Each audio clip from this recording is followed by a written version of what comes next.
और अब आपको सीधे भाजपा की प्रेस वार्ता में ले चलते हैं, जहां पर वरिष्ठ नेता रविशंकर प्रसाद इसे संबोधित कर रहे हैं। I will uphold the sovereignty and integrity of India. तो भारत की संप्रभुता और एकता को बनाए रखने की आप शपथ लेते हैं, लड़ने के पहले और फिर लड़ने के बाद।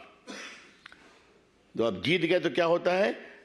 I swear in the name of God or solemnly affirm that I will bear truth, true faith and allegiance to the Constitution of India as by law established. I will uphold the sovereignty and integrity of India. तो आप MP बनते हैं तो आपको भारत की एकता अखंडता को मानना ही नहीं है, उसका ओथ भी लेना है उम्मीदवार के रूप में। और जीतने के बाद जब सदन में आएंगे तब भी ओथ यही लेना है, मंत्री बनेंगे तब भी ओथ यही लेना है। और आपको बोलने का अधिकार है, लेकिन बोलने के अधिकार 19(2) है कि आप भारत की एकता अखंडता का अगर अतिक्रमण करेंगे तो इस पर रीजनेबल रिस्ट्रिक्शन लग सकते हैं। और भारत क्या है मैंने आपको पढ़ के बता दिया आर्टिकल 1। तो मिस्टर डीके सुरेश ने जो भी बोला है वो भारत के संविधान के हर प्रावधान का उल्लंघन है, भारत की एकता अखंडता का उल्लंघन है। उनको 1 मिनट भी भारत लोकसभा के एमपी रहने का अधिकार नहीं है। Mister DK Suresh forfeits the right to remain a member of parliament by openly demanding the breaking of Karnataka from India and making South India a separate nation. एक बहुत गंभीर मामला है, इसलिए आज इसको विस्तार से कहने की आवश्यकता पड़ी। आज इस विषय को लोकसभा में उठाया गया था और हमारे राज्यसभा में उठाया गया था, वहाँ नेता पीयूष गोयल के द्वारा और वहाँ माननीय संसदीय कार्य मंत्री के द्वारा। और वहां भी मैं सीधा कहूंगा, मैडम सोनिया गांधी क्या आप माफी मांगेंगी? राहुल गांधी क्या आप माफी मांगेंगे? और खड़गे जी, रोज जो आप मोदी जी पर क्या क्या नहीं कहते कि फासिज्म है, इलेक्शन नहीं कराएंगे, आप माफी मांगेंगे? क्या इनको सस्पेंड करेंगे? ये हम बड़े सवाल उठाना चाहते हैं, क्योंकि ये भारत की एकता और अखंडता पर इतना गहरा आघात किया गया है और कांग्रेस पार्टी खामोश है। जो डिप्टी सीएम के भाई हैं, इनके पास 338 करोड़ की संपत्ति है। ये मैं नहीं कह रहा हूं, जब चुनाव लड़ रहे थे तो उन्होंने डिक्लेयर किया है। तो अच्छे भले आदमी है पैसे के मामले में, ठीक है, उनका निजी मामला है, वो काफ़ी कुछ चलता है उनके परिवार में, अलग विषय पर भी चर्चा करेंगे। लेकिन ये जो बात कही जा रही है कि कर्नाटक के साथ अन्याय हो रहा है, अभी माननीय प्रधानमंत्री जब व्रत रखे हुए थे तो कर्नाटका गए थे ना, बेंगलोर, बोइंग की इतनी बड़ी फैसिलिटी का उद्घाटन किया था ना उन्होंने, अभी हाल में अयोध्या के मंदिर के उद्घाटन के पहले, प्राण प्रतिष्ठा के पहले।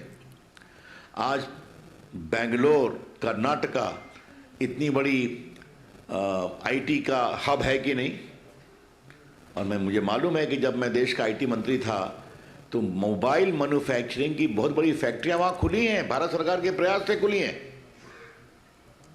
तो ये क्या बोल रहे हैं कि उनके साथ दोहरे मानदंड किए जाते हैं? Karnataka is a proud part of India, Bangalore is the IT hub of India, of innovation, of various forms of technology, of pharmaceutical, of science, of electronic manufacturing, of chip manufacturing. क्या क्या बोल जाते हैं। और जहाँ तक कहा कि हमारे साथ सौतेला व्यवहार होता है, तो हम 2-3 आंकड़े आपको देना चाहते हैं।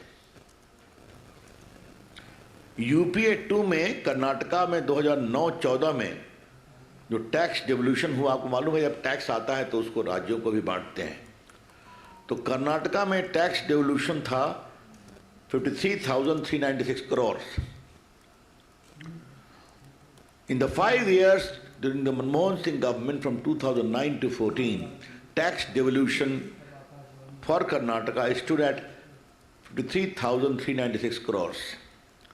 Whereas in 14-19 under Shri Narendra Modi ji, it has crossed 1.35 lakh crore, तो 53,000 करोड़ से नियरली डबल। अब देखिए 19-20 में 30,919 करोड़ रुपया डिवॉल्व हुआ है, 20-21 में एस्टिमेट है 24,273 करोड़, और उसके बाद 22-23 में लगभग 30,000 करोड़। मैं एक साल की बात बता रहा हूँ। ग्रांट्स इन एड्स भी बढ़ा हुआ है, सब मेरे पास डिटेल्स हैं।